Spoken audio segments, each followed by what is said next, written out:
ಇಂದು ನಾವು ಗುರುಮಿಟ್ಕಲ್ ತಾಲೂಕ ಚಂಡರಿಕೆ ಗ್ರಾಮದ ರಮೇಶ್ ಪೂಜಾರಿ ಅಂತ ಅವರ ಹೊಲದಲ್ಲಿ ಈಗ ನಾವು ಇದ್ದೀವಿ. ಪಾರ್ವತಮ್ಮ ಜೋಶಿ ಫಾರ್ಮರ್ಸ್ ಅಂದರೆ ಇವರು ಸುಮಾರು 25 ಎಕರೆ ಸಾವಯವ ಗೊಬ್ಬರನೇ ಮಾಡ್ತಾ ಇದ್ದಾರೆ.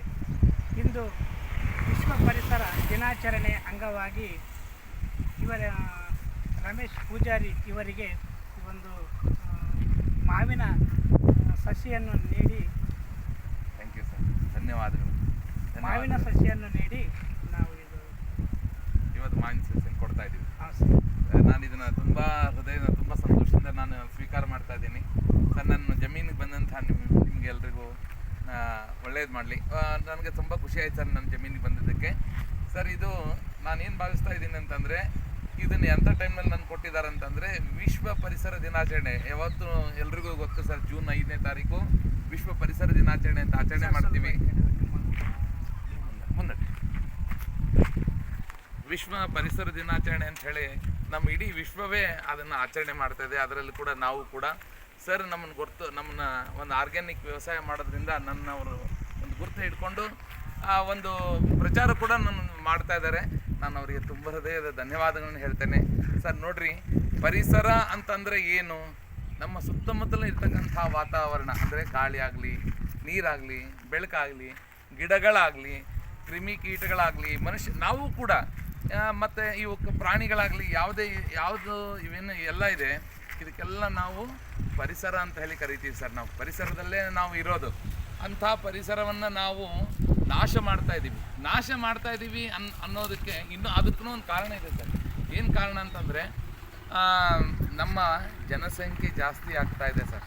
ಜನಸಂಖ್ಯೆ ಜಾಸ್ತಿ ಆಗ್ತಾ ಇರೋದ್ರಿಂದ ಗಿಡ ಪರಿಸರ ಇದೇನಾಗ್ತಾ ಇದೆ ಅಂತಂದರೆ ಜನಸಂಖ್ಯೆ ಸರ್ ಅಲ್ಲೇ ಮಾತಾಡೋದು ಸರ್. ರೈತರಿಗೆ ಸೂಕ್ತವಾದ ಅದು ಆ ಮಾಟ್ಲು ಕಂಟಿನ್ಯೂ ಇರ್ತೈತನ ನೋಡಿ. ಇನ್ನೊಂದು ನಾವು ಎಲ್ಲ ಭಾಳ ಏನು ತಿಳ್ಕೊಂಡಿದ್ದೀವಿ ಅಂದರೆ, ಪರಿಸರವನ್ನು ನಾಶ ಮಾಡ್ತಾ ಇದ್ದೀವಿ ಅಂಥೇಳಿ ನಾವು ಕೆಲವು ತಿಳ್ಕೊಂಡಿದ್ದೀವಿ ಸರ್. ಅದಕ್ಕೆ ಕಾರಣಗಳಿದೆ. ನಮ್ಮಲ್ಲಿ ಜನಸಂಖ್ಯೆ ಜಾಸ್ತಿ ಆಗ್ತಾ ಇದೆ ಸರ್. ಎಲ್ರಿಗೂ ಕೂಡ ಬೆಳಕು ಬೇಕು. ಓಕೆ, ಅಂದರೆ ಕರೆಂಟ್ ಬೇಕು ಅಂದ್ಕೊಳ್ಳಿ. ಕರೆಂಟ್ ತಯಾರು ಮಾಡೋದು ಹೆಂಗೆ ಸರ್? ಎಲ್ಲ ಬರೀ ನೀರಿನಿಂದನೇ, ಡ್ಯಾಮ್ನಿಂದನೇ ಆಗ್ತದೆ ಅಂತಲ್ಲ. ಕೆಲವೊಂದು ಸೋಲಾರ್ನಿಂದ, ಕೆಲವೊಂದು ವಿಂಡ್ ಪವರ್ನಿಂದ ಎಲ್ಲ ಸ್ಟಾರ್ಟ್ ಆಗ್ತಾಯಿದೆ. ಈಗ ಏನಾಗ್ತದೆ, ಅವ್ರು ಎಲ್ಲಾದರೂ ಕೂಡಿಸ್ಬೇಕಂದ್ರೆ ಅದಕ್ಕೆ ಜಮೀನು ಬೇಕಾಗ್ತದೆ ಸರ್. ಅವ್ರು ಎಲ್ಲಿ ಕೂಡಿಸ್ತಾರೆ ಆ ಜಮೀನಲ್ಲಿ ಇರ್ತಕ್ಕಂಥ ಗಿಡಗಳನ್ನೆಲ್ಲ ಅವರು ಹೊಡಿತಾರೆ, ನಾಶ ಮಾಡಿಬಿಡ್ತಾರೆ. ಯಾಕೆ?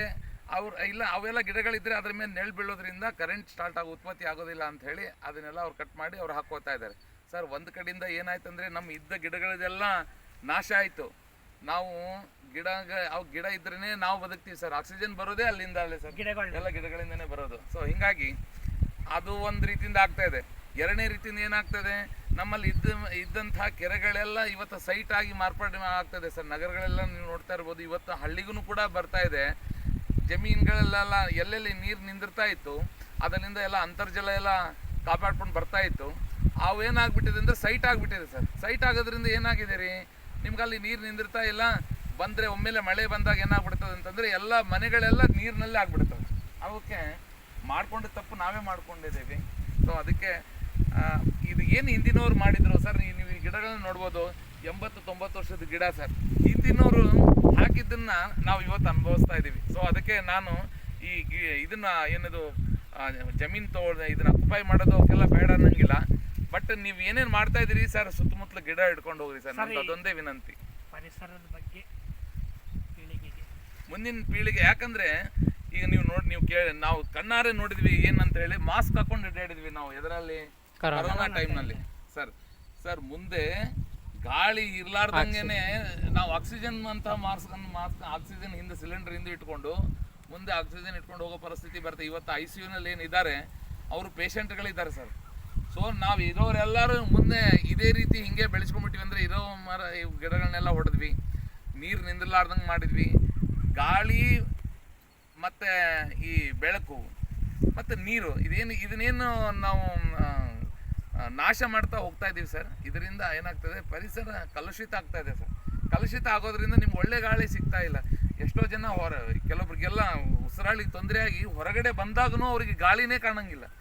ಕಾರಣ ಕಲುಷಿತಗೊಂಡಿದೆ ಸರ್. ಆ ಗಾಳಿ ನಮ್ಗೆ ಆರೋಗ್ಯಕ್ಕೆ ಅನಾರೋಗ್ಯಕ್ಕೆ ಈಡಾಗ್ತಾ ಇದೆ. ಈಗ ನೀವು ಸಾವಯವ ನಾವೇನ್ ಮಾಡ್ತಾ ಇದ್ದೀನಿ ಸರ್, ನನ್ನ ಹತ್ರ ಎಷ್ಟೋ ಸಲ ಬಂದು ನನ್ನ ಇಂಟರ್ವ್ಯೂ ತೊಗೊಂಡಿದ್ದಾರೆ. ಇದನ್ನೆಲ್ಲ ಅರ್ಥ ಮಾಡ್ಕೊಂಡು ನಾವೇನ್ ಮಾಡಿದೀವಿ ಅಂತಂದ್ರೆ, ನಾನು ಇಡೀ ದೇಶನ ಉದ್ಧಾರ ಮಾಡ್ಲಿಕ್ಕೆ ಆಗೋದಿಲ್ಲ ಸರ್. ಫಸ್ಟ್ ನಾನು ಉದ್ಧಾರ ಆಗ್ಬೇಕು. ಸೊ ಅದಕ್ಕೆ ನಾವು ಹೇಳೋಂಥದ್ದನ್ನೇ ಅದೇ ಕೆಲಸ ನಾವು ಮಾಡಿ ತೋರಿಸ್ಬೇಕು ಸರ್. ನಾನು ನಿಮ್ಗೇನು ಸ್ಪೀಚ್ ಮಾಡ್ತಾ ಇದ್ದೀನಿ, ಇದನ್ನು ನಾ ಮಾಡಿದ್ದನ್ನು ನಿಮ್ಗೆ ಸ್ಪೀಚಲ್ಲಿ ಹೇಳ್ತಾ ಇದ್ದೀನಿ ಸರ್. ನಂದು 25 ಎಕರೆ ಜಮೀನಿದೆ. 25 ಎಕರೆ ಜಮೀನಲ್ಲಿ ನಾನು ಕೆಮಿಕಲ್ ಫ್ರೀ, ಅಂದರೆ ಯಾವುದೇ ತರಹ ನಾನು ಯೂರಿಯಾ ಆಗಲಿ, ಸಿಂಥೆಟಿಕ್ ಯೂರಿಯಾ ಆಗಲಿ, DAP ಆಗಲಿ, ಮತ್ತು ಇದು ಏನು ಕ್ರಿಮಿನಾಶಕ, ಕೀಟನಾಶಕ ಸರ್, ಇದು ಯಾವುದನ್ನು ನಾನು ಹೊಡೆಯೋದೇ ಇಲ್ಲ ಸರ್. ನಾನು ಪ್ರಕೃತಿ ನ್ಯಾಚುರಲ್ಲಾಗಿ ಏನು ಹೆಂಗೆ ಬೆಳಿಬೇಕು ಹಂಗೆ ಬೆಳೀತಾ ಇದ್ದೀನಿ. ಬಟ್ ಜೈವಿಕ ಇದು ಕೆಲವೊಂದೆಲ್ಲ ನಾನು ಜೈವಿಕದನ್ನು ಪರ್ಚೇಸ್ ಮಾಡ್ತಾ ಇದ್ದೀನಿ ಸರ್. ಕೆಮಿಕಲ್ ಮಾಡೋದಿಲ್ಲ. ಕುಬಾಸೈಲ್ ಕಂಡೀಷನರ್ ಅಂತಿದೆ, ಅದನ್ನೆಲ್ಲ ನಾನು ಪರ್ಚೇಸ್ ಮಾಡ್ತಾ ಇದ್ದೀನಿ. ಬಟ್ ಮೇನಾಗಿ ನಾನು ಜೀವಾಮೃತ, ಗೋಕುಪಾಮೃತ, ಪಂಚಗವ್ಯ ನಾನು ದಯವಿಟ್ಟು ವಿನಂತಿ ಮಾಡ್ತೇನೆ, ಆಕಳ ಅಟ್ಲೀಸ್ಟ್ ಒಂದು ಹಸುವನ್ನು ಸಾಕ್ರಿ ಸರ್. ನೀವು ರೈತಾಪಿ ವರ್ಗಗಳಿಗೆ ನಾನು ವಿನಂತಿ ಮಾಡ್ತೇನೆ, ನೀವು ಎತ್ತುಗಳ ಜೊತೆ ಒಂದು ಆಕಳ ಇಟ್ಕೊಳ್ಳಿ ಸರ್, ಭಾಳ ಬೇಡ ಅನ್ನಂಗಿಲ್ಲ. ಒಂದು ಆಕಳನ್ನು ನೀವು 25 ಎಕರೆ ಜಮೀನಿಗೆ ನಿಮಗೆ ಗೊಬ್ಬರ ಆಗಿ ಆಗುತ್ತೆ ಸರ್. 25 ಎಕರೆ ಜಮೀನಿಗೆ ಒಂದೇ ಆಕಳ, ಅದರಿಂದ ಜೀವಾಮೃತ ಮಾಡ್ಕೋಬೇಕು. ನಾವು ಟ್ಯಾಕ್ಟ್ರಿ ಗೊಬ್ಬರ ಖರೀದಿ ಮಾಡಿದರೆ ತುಂಬ ದುಡ್ಡು ಆಗ್ತದೆ ಸರ್. 25 ಎಕರೆಗೆ ಎಷ್ಟು ಟ್ಯಾಕ್ಟ್ರಿ ಖರೀದಿ ಮಾಡಬೇಕು? ಒಂದೇ ಆಕಳ ಇದ್ರೆ ಸಾಕು ಸರ್. ಇವರೆಲ್ಲ ನಮ್ಮ ರೈತರು, ನನ್ನ ಜಮೀನು ಮಾಡ್ತಕ್ಕಂಥವ್ರು, ಇವರೆಲ್ಲ ಆರ್ಗ್ಯಾನಿಕ್ಕಿಗೆ ಒಪ್ಕೊಂಡು ನನ್ನ ಜಮೀನು ಮಾಡ್ತಾ ಇದ್ದಾರೆ. ಇವ್ರಿಗೂ ಗೊತ್ತಿದೆ ಈಲ್ಡ್ ಕಡಿಮೆ ಆರ್ಗ್ಯಾನಿಕ್ನಲ್ಲಿ. ಬಟ್ ಏನಂದರೆ ಅದರಲ್ಲಿ ತುಂಬ ಶಕ್ತಿ ಇರ್ತದೆ ಅಂತ ಹೇಳಿ ಅವ್ರಿಗೂ ಅರ್ಥ ಆಗಿದೆ ಸರ್. ಹೀಗಾಗಿ ನನ್ನ ಜಮೀನು ಅವರೇ ಮಾಡ್ತಾ ಇದ್ದಾರೆ.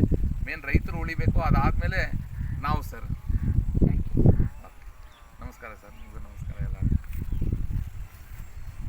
ಚಪ್ಪು ಬಿಂಶಪ್ಪ.